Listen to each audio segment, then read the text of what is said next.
हरे राम राम राम रघुवर हरे हरे, हरे कृष्ण कृष्ण हरे हरे। यद्यपि हिरण्यलोक सदृश स्वर्गीय क्षेत्रों के अधिवासी भोजन की आवश्यकता से लगभग मुक्त है, तो भी कारण जगत की मुक्त प्राय आत्माएं उच्चतर एवं स्वतंत्र स्थिति में रहती हैं, जिनका भोजन मात्र दिव्य आनंद है। पृथ्वी पर अपने नाना जन्मों के संबंधियों, माताओं, पिताओं, पत्नियों, पतियों, संतानों, मित्रों आदि प्रियजनों से सूक्ष्म जीव की भेंट होती रहती है, क्योंकि वे समय समय पर सूक्ष्म जगत के विभिन्न भागों में प्रकट होते रहते हैं। अगर आपको माया में फिर भी आबद्ध रहना है तो ये हो सकता है, ये ऑप्शन है, क्योंकि इसलिए ईश्वर इतना कृपालु है कि जो आप चाहते हो वो होता है। लेकिन वो ये भी देखता है कि इसको, ये गुड़िया से कब तक खेल रहा बच्चा, कब इसको दूध की जरूरत होगी। जब गुड़िया फेंक देता है बच्चा, तब आती है दूध पिलाने। इसलिए वह ये नहीं समझ पाता कि विशेष रूप से किससे प्रेम किया जाए। इस प्रकार वह सब जीवों को ईश्वर की संतान और उसकी मनुष्य रूप में अभिव्यक्ति मानकर सबके साथ दिव्य और एक समान प्रेम करना सीख जाता है। अगर ऐसा हो तो यद्यपि सूक्ष्म जगत में प्रवेश करने वाले लोगों की बाह्य आकृति में, यानी अल्प या अधिक मात्रा में, उनके पूर्व जन्म के किसी नए गुण के विकास के फलस्वरूप कुछ परिवर्तन भी घटित हो सकता है, पर सूक्ष्म जगत के अधिवासी अन्य जीवन स्तरों पर स्थित पुराने प्रियजनों को अपने अचूक अंतर्ज्ञान के सहारे पहचान जाता है और सूक्ष्म लोक में प्रवेश करने पर उनका स्वागत सत्कार करता है।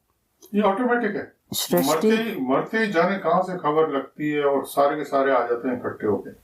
जैसे ही आप थर्ड को क्रॉस करने वाले होते हो, थर्ड के बैरियर पे होते हैं, क्योंकि कोई ऊपर गया है, कोई नीचे गया हुआ है, कोई कहाँ अटका हुआ है, लेकिन वो आ सब जाते हैं। मरते ही सब आ जाते हैं, माँ बाप भाई बहन, जो पुराने तिराने सो जिनसे आपका नेह जम गया, वो सब आ जाते हैं। और वो एक्सपेक्ट करते हैं कि ये हमारे, हम तो इनके लिए आ गए हैं, अब ये इसके लिए आ गए हैं, अब ये क्या बोलता है क्या बोलती है। और वहीं पर पहला टेस्ट तो वहीं पर हो जाता है और 99% उसमें फेल हो जाते हैं, क्योंकि वो एक आसमान, वो आकाश से गिरा और खजूर में अटका, वहां खजूर में अटक जाते हैं। सृष्टि के प्रत्येक अणु परमाणु का अपना व्यक्तित्व रहता है, अतः सूक्ष्म जगत का एक मित्र दूसरे के द्वारा पहचाना जा सकता है, भले ही उसने कोई भी रूप धारण कर रखा हो। जिस प्रकार पृथ्वी पर किसी अभिनेता ने कोई भी छद्म वेश क्यों न धारण किया हो, ध्यान से देखने पर उसका वास्तविक रूप पहचान में आ ही जाता है। ये बड़ी अच्छी एग्जाम्पल दी थी रामकृष्ण परमहंस जी ने कुत्ते की, कि इंसान से ज्यादा समझदार तो कुत्ता होता है। इंसान तो किसी सरदार को देखेगा तो सिख बोलेगा, और मुसलमान को देखेगा तो दाढ़ी वाला देखेगा तो मुस्लिम बोलेगा, और इस तरह से बोलेगा। कुत्ता तो क्या है, उसका मालिक किसी भी रूप में हो, किसी भी वेश में पहन के आ जाए, या सिर पर टोपी लगा के या पगड़ी बांध के आ जाए, या रामनामी पहन के आ जाए, कुत्ता 1 मिनट पहचान जाता है, वो यही है। कुत्ता ज्यादा समझदार है इंसान से। पृथ्वी की अपेक्षा सूक्ष्म क्षेत्रों में सामान्य जीवन अवधि बहुत लंबी होती है। सूक्ष्म लोक में जीव के निवास की अवधि उसके पार्थिव कर्मों के फल अनुसार निर्धारित होती है, जिसके द्वारा वो पुनः नियम अनुसार निश्चित समय पर भौतिक क्षेत्र को प्राप्त होता है। ये 2 चीजों पर होता है। मैंने कहीं और पढ़ा था कि एक तो उसकी इच्छा है कि वो जन्म ले किसी घर में, अपने पोते के घर में जन्म ले, या जहां पे उसका मन रह गया उसमें जन्म ले। उस केस में तो उसकी अवधि शॉर्ट कर देते हैं कि अच्छा जाओ, डिस्पैच पहले कर देते हैं उसको कि जाओ, तुम अब जाओ और 100 साल यहाँ पे बिता के आओ, या जितने भी साल है वहां बिता के आओ, फिर बंदोगे, फिर आओगे, फिर बंदोगे, फिर। ये तो 500 जन्मों से लोग कर ही रहे हैं। दूसरे टाइप के वो लोग होते हैं जिनको कि ये है कि मेरे को तो रहना नहीं। जैसे दुनिया में दुनिया को होटल समझा, ये भी एक होटल ही है, ये बड़ा 5 स्टार 10 स्टार होटल है सूक्ष्म लोक भी। मेरे को यहाँ पे भी नहीं जाना, मेरे को तो बस आगे जाना है उस परमात्मा तत्व के उसमें जाके उस एरिया में जाना है, उसमें विलीन होना है। कुछ उसकी वो भी शॉर्ट हो जाती है। कुछ जीव भौतिक मृत्यु के उपरांत तत्क्षण ही पृथ्वी पर लौट आते हैं। जिनकी बहुत ज्यादा इच्छा होती है वो आ जाते हैं। मैंने सुना था, मैंने पढ़ा था, 2 भाई थे गुड़गांव के ये पास में, हरियाणा के पास में। वो दोनों भैंस को, पौंड में भैंस थी, उसको घुस गई थी तालाब में, तो उसको निकालने गए और कोई क्या हुआ क्या नहीं हुआ, दोनों भाई मर गए। और इंस्टेंटली सेम डे उन्होंने पड़ोस के गांव में जन्म ले लिया, वो भी एज जुड़वा के रूप में। और 5 साल बाद वो बोलते हैं कि 4-5 साल बाद जब उनको ज्ञान आना शुरू हुआ कि हम तो बगल वाले गांव के हैं, फिर वो सारे माँ बाप, इसमें यूट्यूब में बड़ा अच्छा वीडियो है इसका, तो वो इंस्टेंटली जन्म ले लिया उन्होंने। साधारणतः पृथ्वी पर लौट आने की उनकी दृढ़ इच्छा के कारण ही ऐसा होता है। हाँ, उनकी इच्छा थी कि हम तो मर गए, तो पौंड में गिर के 10-12 साल के लड़के थे, दोबारा पैदा हो गए। पर आध्यात्मिक दृष्टि से समुन्नत व्यक्तियों के सूक्ष्म जीवन की औसत आयु 500 वर्ष से लेकर 1000 साल तक होती है वहां पर पृथ्वी के समय के अनुसार। हाँ, तो अब आप ये देखो ना, कितना बड़ा फर्क हो गया। जो काम पृथ्वी पे आप 1 साल में करोगे, तो वहां के तो 50 साल लग गए, क्योंकि 50 गुना है वहां पे। तो इसीलिए कबीर साहब ने बार बार कहा है, काल करे सो आज कर। आज की इंपॉर्टेंस है। हम सोचें कि बुढ़ापे में कर लेंगे या फिर और 2 साल बाद कर लेंगे, अजी नहीं, अभी इतने तो बिता दिए फालतू में। अब भी सोचें कि हम कर लेंगे तो फिर कर लो, फिर तो मरने के बाद जाके देखना वहां पे 1000 साल की उम्र हो जाएगी, वहां क्या फिर कब करोगे।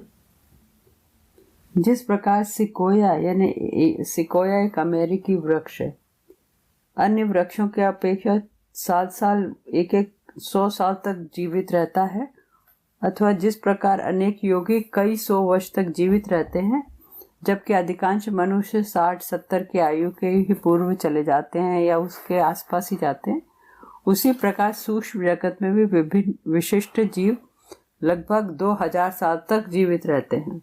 सूक्ष्म जीवों को अपनी ज्योतिर्मय देह का परित्याग करते समय मृत्यु के साथ कष्टकर संघर्ष नहीं करना पड़ता। इनमें से अनेक जीवन सूक्ष्मतर कारण शरीर धारण करने के लिए सूक्ष्म शरीर का त्याग करने के विचार मात्र से थोड़े घबरा जाते हैं।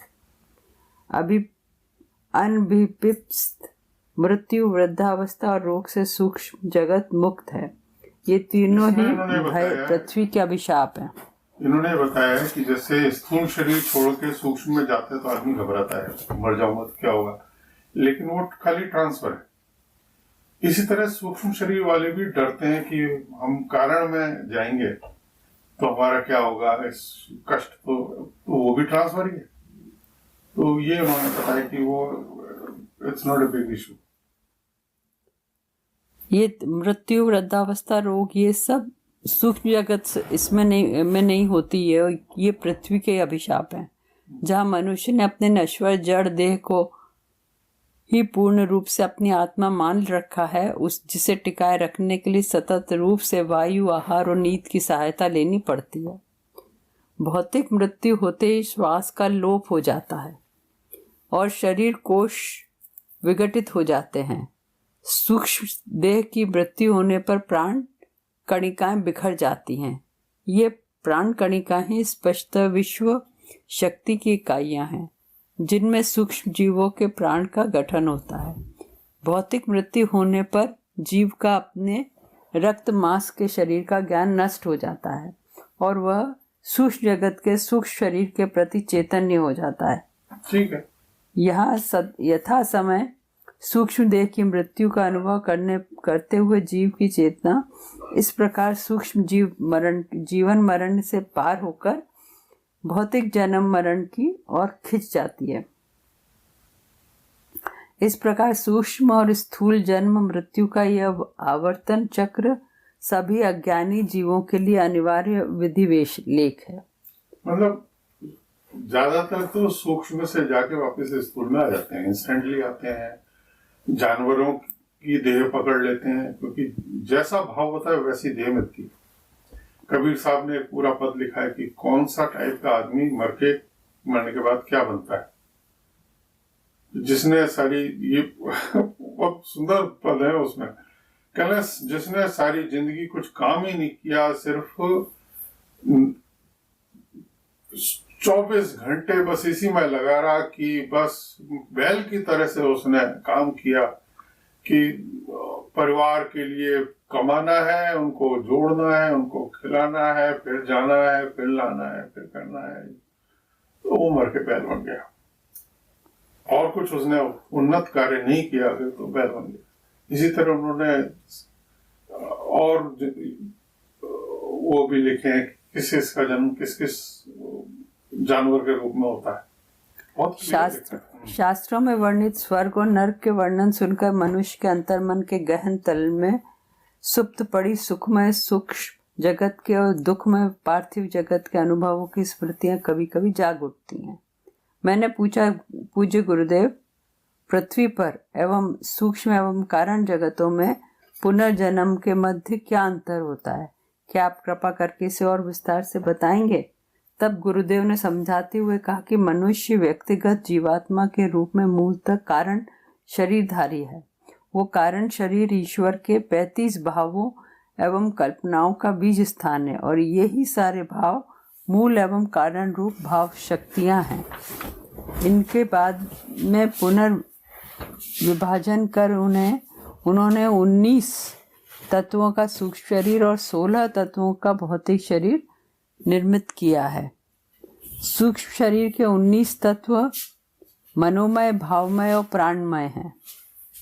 ये 19 उपादान हैं: बुद्धि, अहंकार, चित्त, मानस, इंद्रिय चैतन्य, 5 ज्ञानेंद्रिय, चक्षु, कर्ण, नासिका, जिह्वा, त्वचा की तन्मात्राएं, 5 कर्मेंद्रियां लाइक प्रजनन, मल विसर्जन, वाणी, हाथ और पैर, और शरीर के अंदर विश्लेषण, परिपाक, निसारण, अभिसारण और संचारण क्रियाओं को संपन्न करने वाले प्राण, अपान, समान, उदान और व्यान, ये 5 प्राणवायु, 16 स्थूल रासायनिक उपादानों से गठित भौतिक शरीर की मृत्यु के बाद भी 19 तत्वों का ये सूक्ष्म शरीर बना है।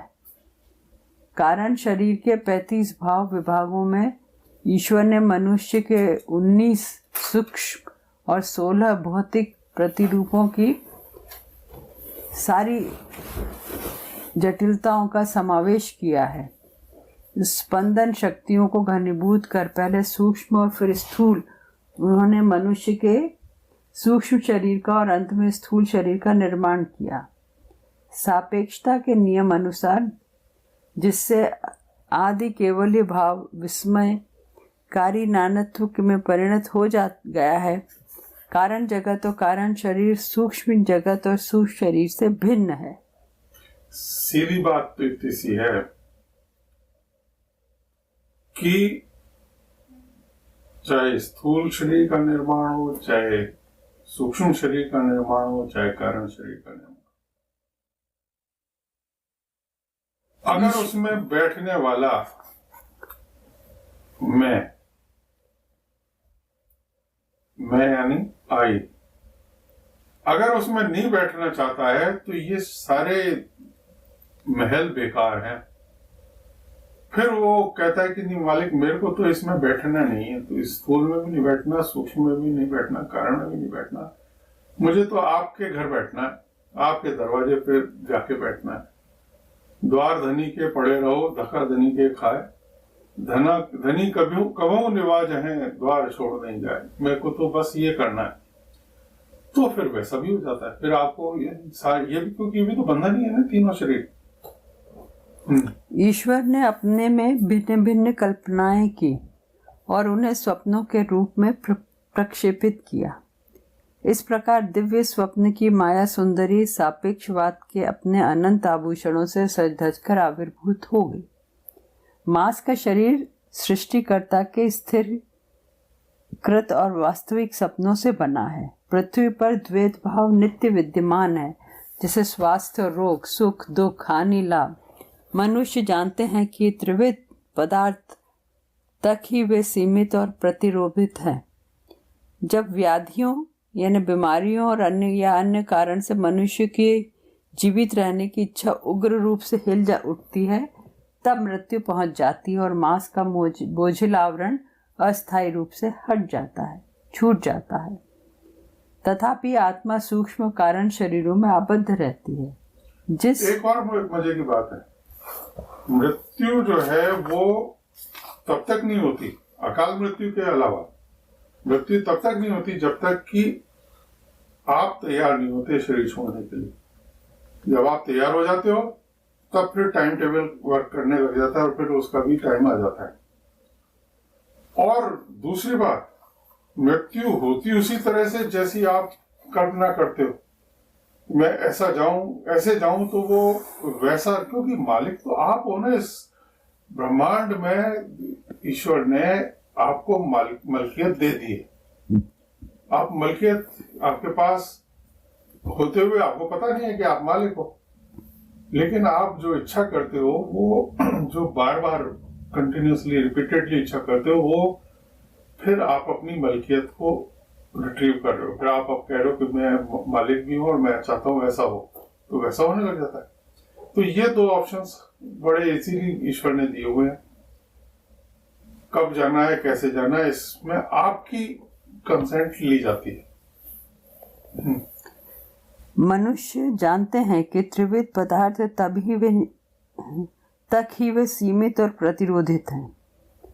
जब व्याधियों या अन्य कारणों से मनुष्य की जीवित रहने की इच्छा उग्र रूप से हिल उठती है, तब मृत्यु पहुंच जाती है और मांस का बोझिल आवरण हट जाता है। वही बात।